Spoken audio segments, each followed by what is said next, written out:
ఓం నమ శివాయ. శ్రీశైల మల్లికార్జున. ఓం నమ శివాయ. ఓం నమ శివాయ. చిలక జోషం అంటండి ఇప్పుడు ఉంది, ఇక ముందు గుడుక ఉంది. ఇంతవరకు ఏ కాలం నుంచో చిలక జోషం ఉందండి. నమ్మండి, వినండి. 12 రాసుల మీద డిసెంబర్ నెల 1 తారీఖు నుంచి 7వ తారీఖు వరకు ఏ రాశి మీద ఎంత గురుబలం ఎంత ఉంది, ఏ రాశి మీద శని బలం ఎంత ఉంది, మంచి ఎంత, చెడు ఎంత, లాభం ఎంత, లుక్సాన్ ఎంత, కష్టం నష్టం సుఖం దుఃఖం మొత్తం చెప్తా వినండి. చిలకమ్మ వృషభ రాశి వాళ్ళ శాస్త్రము, వృషభ రాశి వాళ్ళ భవిష్యవాణి, వృషభ రాశి వాళ్ళ గణితవాణి. చిలకమ్మ ఈ రాశి వాళ్ళకి ఎందుకో చిలుక మంచిగా జర ఆలోచించింది. ఈ వృషభ రాశి వాళ్ళకి ఈసారి ఎవరిదైతే కళ్యాణం జరుగుతుందో సాక్షాత్తంగా శ్రీరామచంద్రుడు రాముడు లాంటి వాడు భర్తనే దొరుకుతాడు. చాలా ప్రేమగా చూసుకుంటాడు. ఆయన ఏమిటిది ప్రేమగా చూసుకునేది, మళ్ళీ మీరు చాలా ప్రేమగా చూసుకుంటారు. భర్త రాముడు లాంటి వాడు భర్త దొరికింది కదమని మీరు కూర్చొని తినరు, పని చేయకుండా ఉండరు, ఏది చేయకుండా ఇంట్లో గమ్మున ఉండరు. అంత పని ఎక్కువని చేస్తారు. ఎంత ప్రేమగా చూసుకునే భర్త దొరికితే అంత పని ఎక్కువ చేస్తారు. కానీ ఈ రాశి వాళ్ళకి, వృషభ రాశి వాళ్ళకి ఏముందంటే మాత్రం కొంచెం తెలివి ఎక్కువ ఉంది కదా. మరి ఏం చేస్తారంటే కొంచెం దుడుకుతనం ఎక్కువై దడ మాట్లాడతారు. ఏ మాట ఉన్నా టకటక మాట్లాడతారు. కప్తం లేకుండా, మనసులో ఏది పెట్టుకోకుండా ఉన్న మాట ఉన్నట్టే చెప్పడం. కొంచెం ముక్కు మీద కోపం ఎక్కువ వచ్చిందంటే కోపం ఫటాఫట్ ఏదైనా మాట్లాడడం. వాడు ఎంత తీస్మార్కులు ఉన్నా వాడు 4 మాట్లాడితే మీరు 2 మాట్లాడతారు. భయపడరు, ఎవరికి భయపడరు. ఈ రాశి వాళ్ళకి, వృషభ రాశి వాళ్ళకి, అమ్మాయిలకి పాదం చాలా మంచి పాదం. ఆ తల్లిగారింటి నుంచి అత్తగారింటి లోపల కాలు పెట్టిందంటే వాళ్ళ ఇల్లు పాలు పెరిగి పొంగినట్టే పొంగుతుంది. అత్తగారింటికి మహాలక్ష్మిగా ఉంటారు. చాలా తెలివిగా జ్ఞానంగా ఉంటారు. అత్తమామలైనా, కట్టుకున్న భర్త అయినా, చిన్న పెద్దలు ఎవరైనా కానీ నీకు చాలా మెచ్చుకుంటారు. తల్లిగారింటి నుంచి అత్తగారింటి లోపల కాలు పెట్టంగానే అందరు మెచ్చుకుంటారు. ముందు మెచ్చుకొని తర్వాత దూరం చేస్తారని మాత్రం అనుకోకండి. వాళ్ళ ప్రేమ ఇప్పుడు ఎంత ఉంటుందో మధ్యాహ్నం అంతే ఉంటుంది, చివరి వరకు అంతే ఉంటుంది. ప్రేమగా చూసుకుంటారు. ఎవరు? అత్తమామలు, పెద్దలు, భర్త, యారన్లు అందరూ ప్రేమగా చూసుకుంటారు. వాళ్ళే ప్రేమగా చూసుకునేది కాదు, మీరు కూడా ప్రేమగా చూసుకుంటారు. చాలా ప్రేమతోనే చూసుకుంటారు.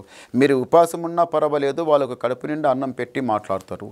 కానీ ఏదైనా మాట మాట్లాడితే నోరారా మంచిగా తీపిగా మంచిగా తీయగా మాట్లాడతారు. కప్టన్ పెట్టుకొని ఈ లవ్వుల ఏదో పెట్టుకొని బయట ఏదో అట్లా మాట్లాడరు. ఉన్న మాట ఉన్నట్టే మాట్లాడతారు.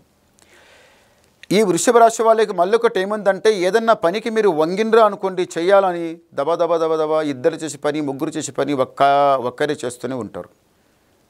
ఎట్లా చేస్తారంటే గుడక వంగిండంటే ఏదో పని పూర్తిగా చేసేదాకా ఇక సగానికి ఆపి సగానికి పెట్టి నేను మళ్ళీ ఎందుకు వెళ్ళిపోవాలి, నేను పని పూర్తిగా చేసి పోవాలని ఫస్ట్ నుంచి చివరి వరకు పని అంతా పూర్తిగా చేసి అవతలి వెళ్ళిపోతారు.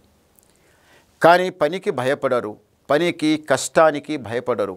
ఈ వృషభ రాశి వాళ్ళకి ఎందుకో కానీ పని అంటే చాలా ఇష్టం. ఏ పని అయినా కానీ టకటకటగా చేస్తూనే ఉంటారు.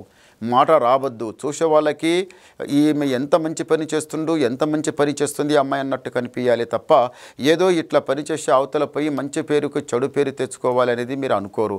చేసే పనికి మీకు ఎవరైనా చూస్తే మీకు మెచ్చుకుంటారు. అది బాగుంది. ఈ రాశి వాళ్ళకి మళ్ళొకటి ఏముందంటే మాత్రం సాక్షాత్తంగా శ్రీమన్నారాయణ 7 కొండల మెట్లు, ఆ భగవంతుని దగ్గర 7 కొండల మెట్లు మీరు లెక్కి రావాలి. లెక్కినొచ్చు, మళ్ళీ గుడికే లెక్కాలి. ఒకసారి లెక్కినాం, 2 సార్లు లెక్కినాం, 4 సార్లు లెక్కినాం, 10 సార్లు లెక్కినాం, మళ్ళీ ఏం లెక్కాలన్నట్టు మాత్రం అనుకోవద్దు. అలా కాదు. భగవంతునికి ఆ 7 కొండల మెట్లు ఎన్నిసార్లు లెక్కినా మళ్ళీ కొత్తగానే ఉంటుంది, మళ్ళీ లెక్కాలనిపిస్తుంది. శ్రీమన్నారాయణ 7 కొండల మెట్లు సాక్షాత్మైన దేవుడు. ఆ భగవంతుడు ఎవరు తెచ్చిపెట్టే విగ్రహం కాదు, అది సాక్షాత్తంగా స్వయంభూ. రోజు జాతర నడుస్తుంది అక్కడ. 7 కొండలు సాక్షాత్తంగా తిరుమల తిరుపతి వెంకటేశ్వర స్వామి దర్శనం చేసుకుని వస్తే ఇక వాని జన్మ ధన్యం. ఒక్కసారి దర్శనం చేసుకొని వస్తే వాని నెత్తి మీద ఉన్న దరిద్రం పటాపంచలం అయిపోతుంది. మళ్ళీ జీవితంలో దరిద్రం అనేది రాదు. మన కర్మగాచారం లేకుండా బాగా లేకుండా మన తలరాతు లోపల ఏదో చెడు పెట్టుకొని నెత్తి మీద ఏదో బరువు పెట్టుకొని ఇంట్లో ఏదో నష్టం ఏదో కష్టం చెడు జరుగుతూ అది విధి జరుగుతూ నేను అంత దేవుని కొండలెక్కితే నేను ఇంత సేవ చేస్తే ఇంత మంచిగా చూసుకుంటే భగవంతునికి దేవుడామని ఇంత కష్టంగా నడుస్తే మరి నాకు ఇదేం బాధ అని మాత్రం అనుకోవద్దు. భగవంతుడు కష్టపెట్టడానికి ఒకసారి సుఖం పెట్టడానికి ఎంతైతే మనసుకి కష్టం వస్తుందో ఎంతైతే దుఃఖం వస్తుందో ఎంతైతే రామచంద్రమని ఆ రామునికి తప్పలేదు ఆ వనవాసం. ఆ రాముడు అంత పెద్ద అయోధ్య లోపల పట్టాభిషేకం మంచిగా అమృతం తినేవాడు, అలాంటిది పోయి ఆరండ వనవాసం లోపల ఆకువాలం తిని ఉండలేడా? అడవి లోపల ఏమన్నా పెద్ద ఇది ఉంటుందా? ఎండ కొడితే ఎండ, వాన కొడితే వాన, చలి పెడితే చలి, చలికి ఎండకి వానకి అన్నిటికీ ఉండలేడా? మరి అలాంటిది రాజాదిరాజుడే రాజ్యం విడిసి అడవి లోపల ఉన్నారంటే మనదెంత? దానికి మనం కూడా కొంచెం ఓపిక, చాలా ఓపిక మీద ఉండాలి. చాలా ఎంత ఓపిక మీద ఉంటారో అదే భగవంతునికి ధీరే గుణమే చాలా మంచిగా పని వస్తుంది. భోళాశంకరుడని ఎందుకు పెడతామంత పెద్ద పేరు? భోళాశంకర్ అన్నీ చూస్తే 2 అక్షరాలు. భోళాశంకర్ అంటే చాలా మంచి బుద్ధి మంచి జ్ఞానానికి ఉన్న వాళ్ళకి భగవంతుడు ఎంటనే ఉంటాడు.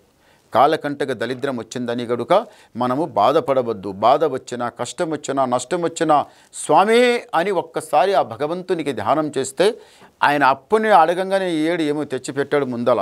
ఇంట్లో ఏమన్నా అరుస్తే అరే అది తీసుకురారా ఇది తీసుకురారా అరేమంటే ఇంట్లో ఉన్న వాళ్ళు దవామని తీసుకొచ్చి ఇస్తారు. మరి దేవుడు వస్తాడా?